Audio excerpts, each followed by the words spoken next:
नमस्कार मित्रांनो, स्वागत आहे तुमचा जी वाली मॅडम या यूट्यूब चॅनलवर। आज मी तुमच्यासाठी टेस्ट घेऊन आलेली आहे। ही टेस्ट तुमच्या प्रॅक्टिससाठी घेतली आहे।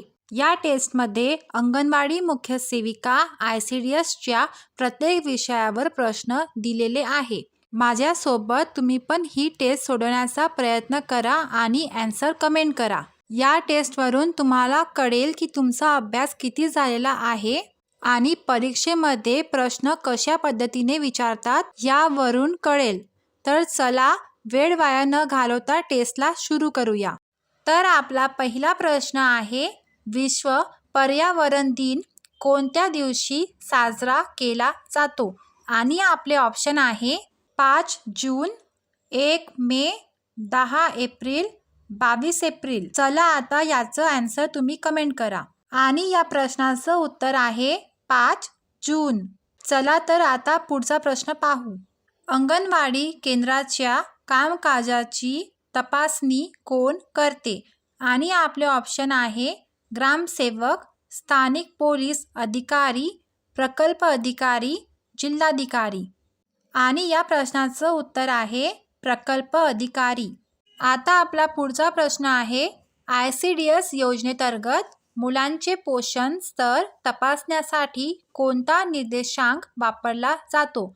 आणि आपले ऑप्शन आहे 1 कोणताही नाही, 2 शरीर वस्तुमान निर्देशांक BMI, 3 वरील दोन्ही, 4 मिड आर्म सर्कम्फरन्स। आणि या प्रश्नाचं उत्तर आहे 3 वरील दोन्ही, म्हणजेच नंबर 1 आणि 2 हे दोन्ही आपले उत्तर आहे। तर चला आता पुढचा प्रश्न पाहू। अन्नातील विविध पोषक घटक प्रमाणशीर उपलब्ध होणे गरजेचे असते। त्यांची कमतरता किंवा आधिक्य हे समस्या निर्माण करतात। तर पहा आता याचे ऑप्शन। खालील ऑप्शनपैकी तुम्हाला जे बरोबर वाटते ते तुम्ही कमेंट करू शकता। आणि आता याचं उत्तर मी सांगते। याचं उत्तर आहे 4 हे विधान पूर्णपणे बरोबर आहे। आता पुढचा प्रश्न आहे, या दोन विधानामधून कोणते विधान बरोबर आहे हे तुम्हाला सांगायचे आहे। पहिला, पाणी हा आहारातील असा घटक आहे की ज्याची कमतरता शरीराला विपरीतपणे प्रभावित करते। दुसरा, पाण्याच्या अधिकतेचे कोणतेही दुष्परिणाम होत नसतात। आता पहा खाली याचे ऑप्शन दिलेले आहे आणि या प्रश्नाचं उत्तर आहे नंबर 4, विधान 1 बरोबर तर विधान 2 चूक आहे। आता आपला पुढचा प्रश्न आहे, माणसाची शरीरातील पाण्याची गरज पुढीलपैकी कोणत्या मुद्द्यांच्या आधारे ठरते? 1 वय, 2 वजन, 3 श्रम, 4 जीवनातील टप्पा। आता त्याचे ऑप्शन खाली 4 दिलेले आहे। तर पहा आता याचं उत्तर आहे क्रमांक 1, 1, 2, 3, 4, म्हणजेच माणसाची शरीरातील पाण्याची गरज हे खाली दिलेल्या 4 मुद्द्यांच्या आधारे ठरते। पुढचा प्रश्न आहे, आजारपणात आहाराची पुनर्रचना करण्याची गरज ब्लँक असते। आणि आपले ऑप्शन आहे क्वचित असते, नसते, कधी-कधी असते, नेहमीच असते। तर या प्रश्नाचं उत्तर आहे 4 नेहमीच असते। आता आपला पुढचा प्रश्न आहे, धूळ या शब्दाचा समानार्थी शब्द कोणता आहे? तर पहा आपले ऑप्शन आहे 1 माती, 2 पाणी, 3 वारा, 4 धुक। तर या प्रश्नाचं उत्तर आहे 1 माती। चला तर आता पुढचा प्रश्न पाहूया। गुणकारी या शब्दाचा विरुद्धार्थी शब्द कोणता आहे? आणि आपले ऑप्शन आहे 1 उपयोगी, 2 आवश्यक, 3 हानिकारक, 4 निरुपयोगी। आणि या प्रश्नाचं उत्तर आहे क्रमांक 3 हानिकारक। आता पुढचा प्रश्न पाहू।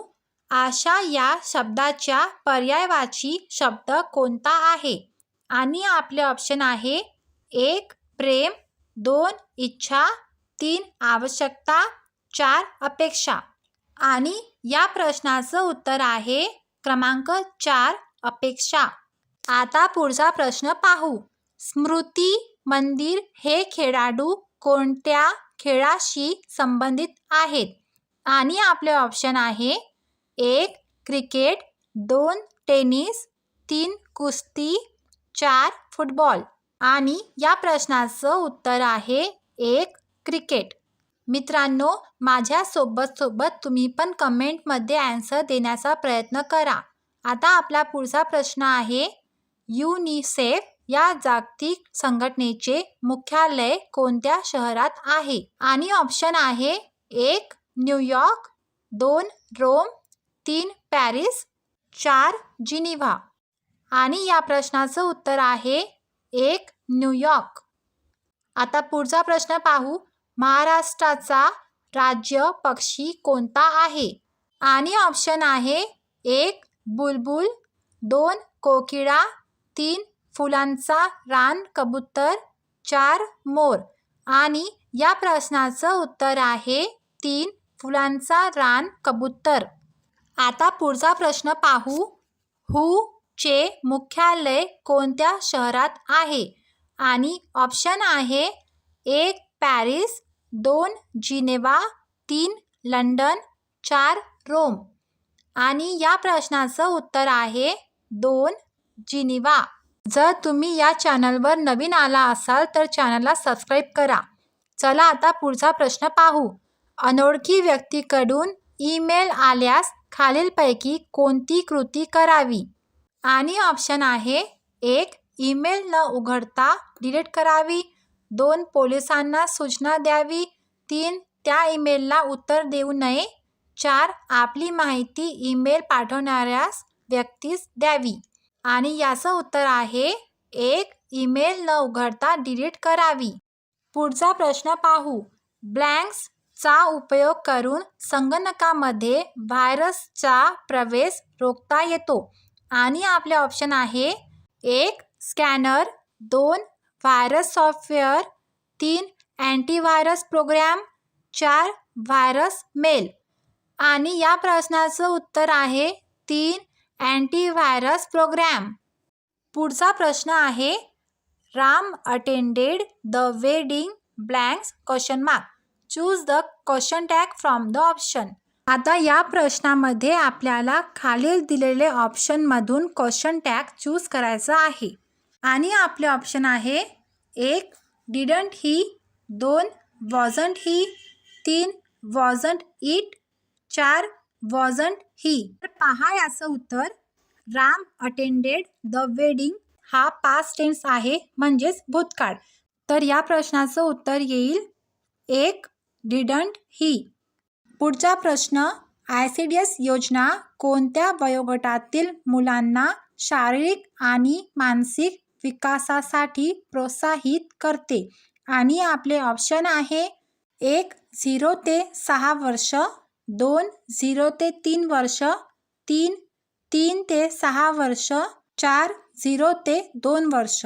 आणि या प्रश्नाचं उत्तर आहे 0 ते 6 वर्षे. पुढचा प्रश्न, अंगणवाडी सेविकांनी महिन्यातून किती वेळा घरोघरी भेट दिली पाहिजे?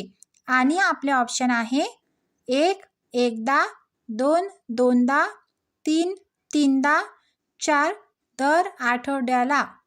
आणि या प्रश्नाचं उत्तर आहे 2 म्हणजेच 2दा.